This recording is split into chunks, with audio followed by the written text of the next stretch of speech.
Welcome to the Histories of Northamptonshire podcast series, and this episode number 83. Recorded on location, each episode tells the story of one of the many and varied objects which are the focus of the exhibition A History of Northamptonshire in 100 Objects. The exhibition runs at the Northampton Museum and Art Gallery between the 20th of September 2025 and February 2026. Selected by local individuals, heritage groups and the museum's own curators, each object tells a different story from the county's past. And so, to our guest for this episode. My name's Brian Keach.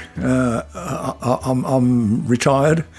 I was a former shoemaker. I've been associated with the footwear industry all my working life. And my last job was as managing director of a company called Haynes and Cann Limited in Northampton. Brian, Haynes and Cann, give me a very brief potted history of the business and where it fitted into the industry that has given Northamptonshire such a worldwide reputation and recognition. It was established in 1919 as Young Gents Limited, and its principal target market in those days was maids and youths footwear. And was this bespoke manufacture or was it general manufacture, mass production? It was mass production, but the company was never large. It was always a small company. The way it developed, particularly dealing with utilitarian type footwear, such as military footwear for aircrew, it was almost unique in Northampton because Northampton was best known for men's high-grade welted dress shoes, right at one end of the scale. We were right at the other end of the scale, a smaller company than many of the others, making effectively a specialised work boot. Are those Northamptonshire shoes you are wearing today? They are. Excellent. Your credibility is established. Brian, what is the object we're talking about in this particular episode of the series? It's generally known as the escape boot, and it dates back to the Second World War. Quite a lot of RAF personnel had to bail out over occupied France. They could very readily be picked up by the French resistance movement, and they could fairly readily be supplied with alternative items of clothing, such as jackets and trousers and so on. Footwear was a bigger problem because, of course, footwear has to be a rather precise fit. If the chap has got to walk from where he lands to Switzerland or wherever. So he can put up with a baggy jacket or a pair of tight trousers, but whatever he's wearing on his feet needs to fit. So what was particularly special about this escape boot? It was called an escape boot, but presumably it was a flying boot like any other, for aircrew, for instance. Not really a flying boot like any other. Effectively, it was a shoe with a leg on the top. And the construction of the leg of the boot was most important. It incorporated many layers of silk, 40 I understand. 40? 40 layers of silk as ballistic protection against flak. And also incorporated in these 40 layers were silk maps to serve as guides for the chap if he did have to bail out and find himself on the ground and having a long way to walk. So anybody that was wearing an item like this was literally wearing their way home. You could put it like that, yes. And the boot went as far as incorporating a little pocket inside the leg that contained a knife, a very sharp knife, that could be used for the chap who landed on his parachute to almost immediately, as one of his first acts, to slice off the top of the boot in order that he wouldn't be immediately recognised as aircrew. He'd then be wearing a rather formal looking, but a shoe for him to walk in, because obviously that boot would have been selected to be a suitable size for him in the first place. Brian, what you're talking about has elements of the James Bond in it, but of course it predated James Bond. It must have given Ian Fleming one or two suggestions and ideas for Q as the quartermaster in movies that would follow and novels that would follow. This was a very, very serious piece of equipment, though, and we're talking about disguise and subterfuge, things that would perhaps keep aircrew in World War II alive. Indeed. Legend has it that the idea for the escape boot came from Archie Haynes, who had been a director of Haynes and Cann from early on up until he retired in 1984. He'd been in the Royal Flying Corps in the First World War. In the Second World War, he enrolled again and he went into the RAF, but he was concerned with intelligence. And legend has it, certainly in Northamptonshire, that it was Archie Haynes, through his work in military intelligence during the Second World War, that had the idea of the escape boot. That legend, until recently, was also strongly supported by a man who'd worked closely with Archie Haynes, a man named Ron Kitchin, a very important man in this story. He joined the company as co-director with Archie Haynes in 1937. And when Archie Haynes went off to war again, Ron Kitchin stayed at home and ran the factory.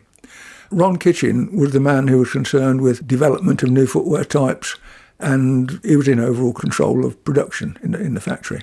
So he had a very important role within the business. By extension, he had a very important role in the production of these items. See, I'm fascinated by the image that you paint of aircrew, be they in bombers or fighters or whatever, having a kind of armour built into their boot through the 40 layers of silk that you instanced, and the maps that they could use if they were unfortunate enough to be knocked out of the sky and have to make their way back to the lines or back to friendly territory. But at the same time, something where, if needs be, the boot could be cut down and provide that means for which somebody could walk out of whatever situation they were in. What were the design implications of making something like this? Would it have been a difficult item to produce? And were these things mass-produced in Northamptonshire particularly? They were produced by Haynes and Cann, and I understand that they were produced in other companies as well. But maybe all those companies were in Northamptonshire. I think that's very likely. So in a very real sense, they contributed to the war effort by protecting people very, very important to the war effort in their own right in defence of the skies above us. Yes, aircrew were very important people.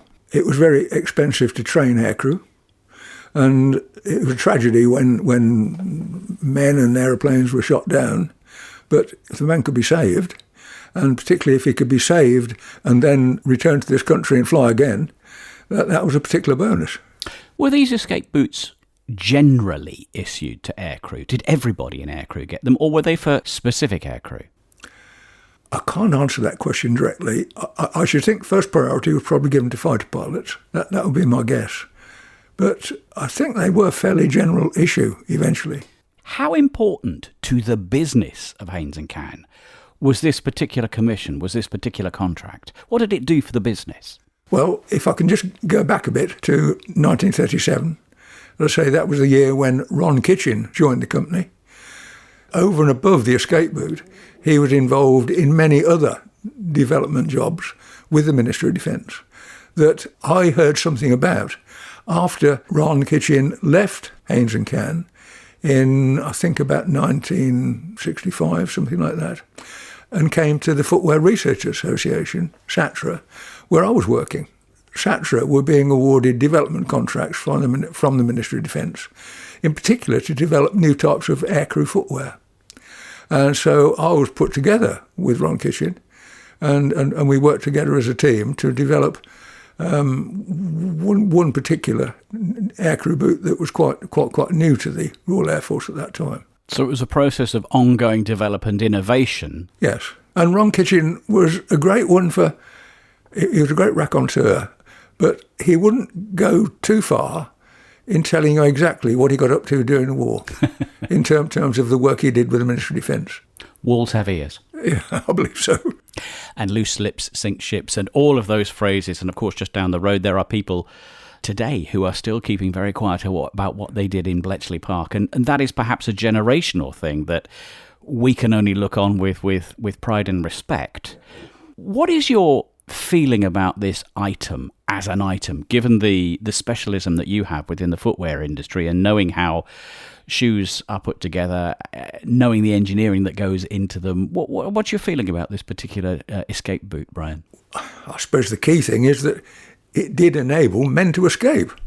And as I say, in some cases, hopefully, enable them to return to this country and fight again. And at the risk of asking a fairly obvious question, but I will ask it anyway, what do you think this item says about Northamptonshire, given that Northampton didn't see too much in the way of bombardment by the Germans, unless it was either by mistake or with ejected bombs from other targets? What does this item say about Northamptonshire for you? Well, the two men who were most closely involved with it as far as Haynes and Cann were concerned were Archie Haynes and Ron Kitchin, who was the man in the factory during the Second World War, who was very much involved in the development of the boot and its production. And they were both men of Northamptonshire. Archie Haynes came from a Northampton family. Ron Kitchin, up until about the mid-60s, lived in Shuttlanger, and then he subsequently moved to Holcott. And of course, lots of Northamptonshire people would have had their hands quite literally in the manufacture of these items too. They would almost certainly all have been people from the town of Northampton. Part of Northamptonshire's contribution to the war effort in World War II. Brian, it's been a fascinating journey. Thank you for telling me the story of the escape boot. Thank you. Thank you for listening to this Histories of Northamptonshire podcast. If you would like to find out more about the objects or listen to other episodes in the series, go to www.northamptonmuseums.com. Alternatively, you can visit the Northampton Museum and Art Gallery, where you can see the A History of Northamptonshire in 100 Objects exhibition for yourself. The Histories of Northamptonshire project is funded by Arts Council England as part of the National Portfolio Programme.